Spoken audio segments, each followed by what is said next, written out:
بسم اللہ الرحمن الرحیم۔ سورۃ الماؤن پارہ نمبر 30 میں ہے اور اس کی کل آیت 7 ہیں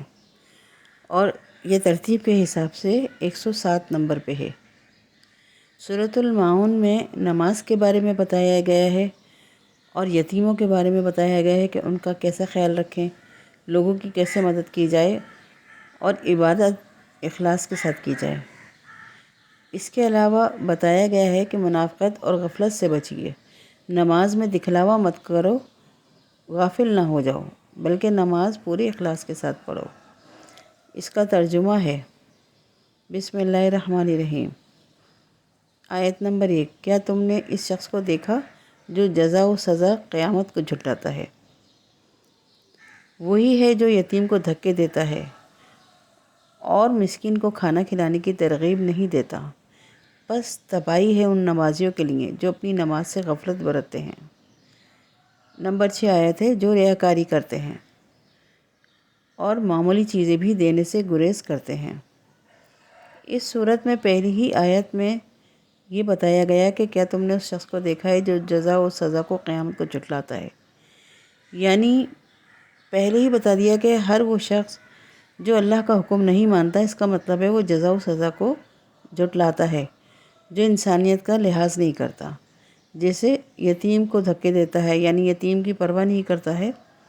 اور اس سے اس کو کوئی فائدہ نہیں ہے، اس کا کہیں حق ختم نہ ہو جائے یا کم نہ ہو جائے تو وہ اور یتیم کی کوئی حیثیت نہیں سمجھتا ہے، اس لیے وہ اس کو ایک سائڈ میں لگا کر صرف اپنے فائدے اٹھانے میں لگا رہتا ہے۔ اور ایسے ہی مسکین کو خود بھی کچھ نہیں دیتا ہے، بلکہ اگر کوئی دینے لگے تو اس میں بھی وہ رکاوٹ بن جاتا ہے۔ پھر ساتھ ساتھ وہ نمازیوں کے لیے بھی ہے کہ وہ نماز تو پڑھتے ہیں لیکن ان کا دھیان ادھر ادھر ہوتا ہے، وہ اخلاص کے ساتھ نہیں پڑھتے، وہ نماز سے غفلت برتتے ہیں، یعنی رکوع صحیح سے نہیں کرتے، سجدہ صحیح سے نہیں کرتے۔ جو کافر ہیں وہ تو چلو عبادت کرتے ہی نہیں ہیں، لیکن جو مسلمان بھی ہیں وہ صرف نام کے ہی مسلمان ہیں بہت سارے لوگ، اور وہ نماز کو اخلاص سے نہیں پڑھتے بلکہ ان کا دھیان ادھر ادھر ہوتا ہے اور وہ دکھاوا کرتے ہیں نماز میں کہ ہم نماز پڑھ رہے ہیں، تو یہ تو بڑا سخت گناہ ہے اور ان کی نمازیں ان کے ہی منہ پہ لوٹا دی جائیں گی، مارتی جائیں گی۔ سماجی اور معاشرتی حساب سے بھی یہ لوگ ایک دوسرے کے کام نہیں آتے ہیں۔ اہل محلہ میں بھی اگر ایک دوسرے کو کوئی چیز کی ایسی ضرورت پڑتی ہے تو یہ لوگ کام نہیں آتے ہیں۔ جیسے اگر کسی کو گھر میں اسٹول اور وہ مانگتا ہے تھوڑی دیر کے لیے تو یہ بہانے بنا دیتے ہیں، یہ نہیں سمجھتے کہ یہ ایک نیکی ہے اور نیکی کا اجر اللہ تعالیٰ ضرور دے گا۔ یا نمک ہے یا کوئی چھوٹی موٹی ایسی چیزیں ہوتی ہیں جو اچانک سے ضرورت پڑ جاتی ہے، اس سے ہمیں یہ ملتا ہے کہ ہمیں محلے میں ایک دوسرے کے کام آنا چاہیے۔ تو ظاہر ہے یہ انسانیت سے گری ہوئی حرکت ہے، اسی وجہ سے یہ کہا جاتا ہے کہ اصل میں یہ وہی لوگ ہیں جو اللہ تعالیٰ کے احکامات کو نہیں سمجھتے اور قیامت کے دن کو نہیں سمجھتے کہ ان کو اس کا انعام ملے گا۔ قیامت کا دن جزا و سزا کا دن ہے، یعنی اس میں آپ کو اچھے کاموں پر انعام بھی دیا جائے گا اور برے کاموں پہ سزا بھی دی جائے گی۔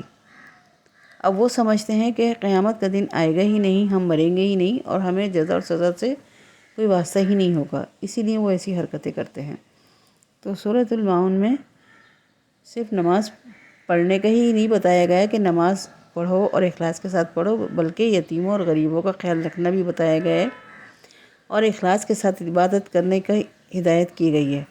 اور اس کے علاوہ لوگوں کی مدد کرنے کی بھی ترغیب دی گئی ہے کہ خاص کر اڑوس پڑوس میں ہمیں ایک دوسرے کا